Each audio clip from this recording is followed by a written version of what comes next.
In this video, we will review some of the issues and strategies involved in naming organic compounds that contain functional groups. We will also explore how we can use the online drawing program, Marvin Sketch, to draw such compounds. This slide shows the bond-line drawing for two organic compounds and their corresponding IUPAC names. The name for the left-hand side molecule has 5 parts or subunits. The carboxylic acid functional group determines the suffix, oic acid.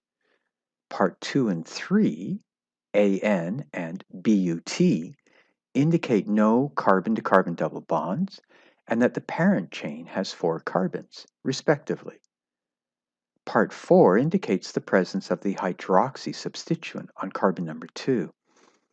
In this case, because the alcohol functional group has lower priority than the carboxylic acid functional group, at least in terms of IUPAC naming, it is treated as a substituent. Finally, Part 5 indicates the RS configuration about the chiral carbon number 2. The name for the molecule on the right-hand side shows a 5-carbon chain, PENT, no carbon-to-carbon double bonds, AN, and no functional group, as indicated by the E suffix. The substituent in this molecule, however, may give rise to some confusion.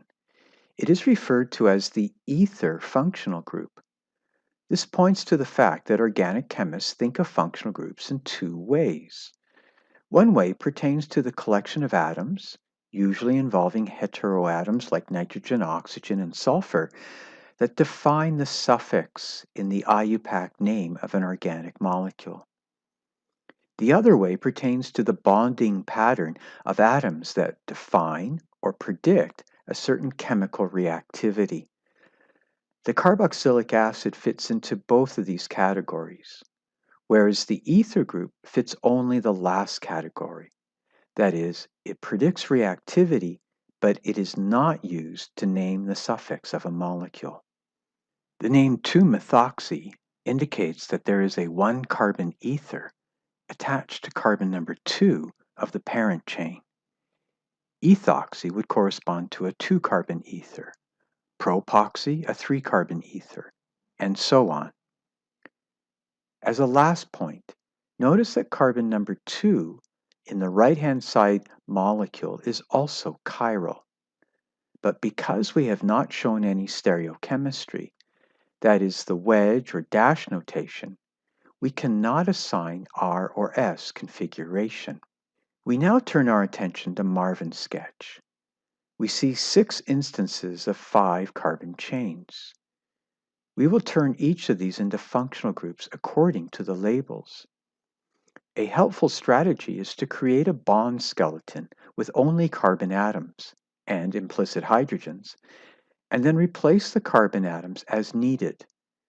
For instance, for a carboxylic acid, we can add a second bond onto carbon number 2, click on the bond to change it to a double bond, and then add the 2 oxygen atoms.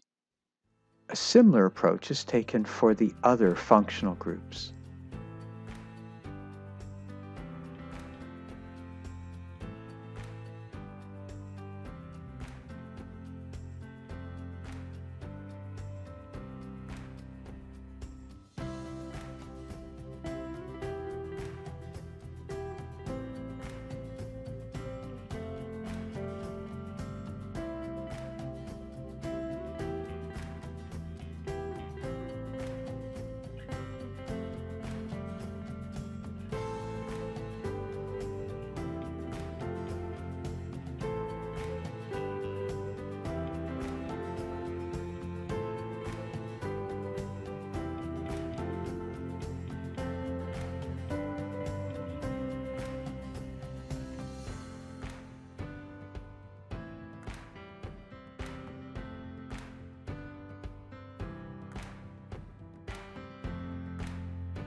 Notice that the Marvin Sketch software is smart enough to add any required hydrogens on heteroatoms like oxygen and nitrogen.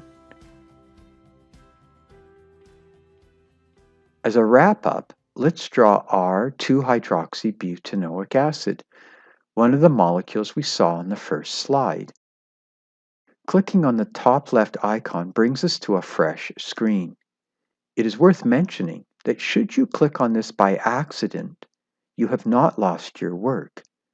You can simply click the Undo button to return to the original screen. We make a 5-carbon chain,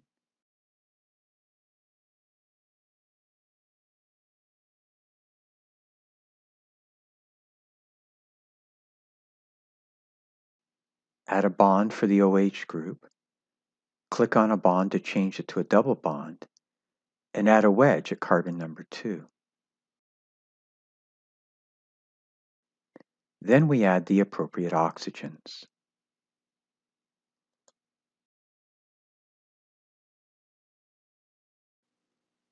We now want to check that we've drawn the molecule correctly. As before, we do this by clicking on the Export button. Then, in the drop-down menu, we select Smiles and copy the code.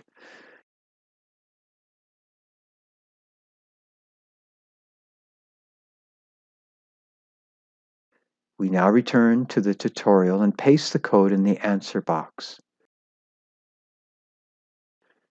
Checking the answer should verify that our answer is correct. Please run through this example yourself. In the next slides, there is further practice concerning functional groups.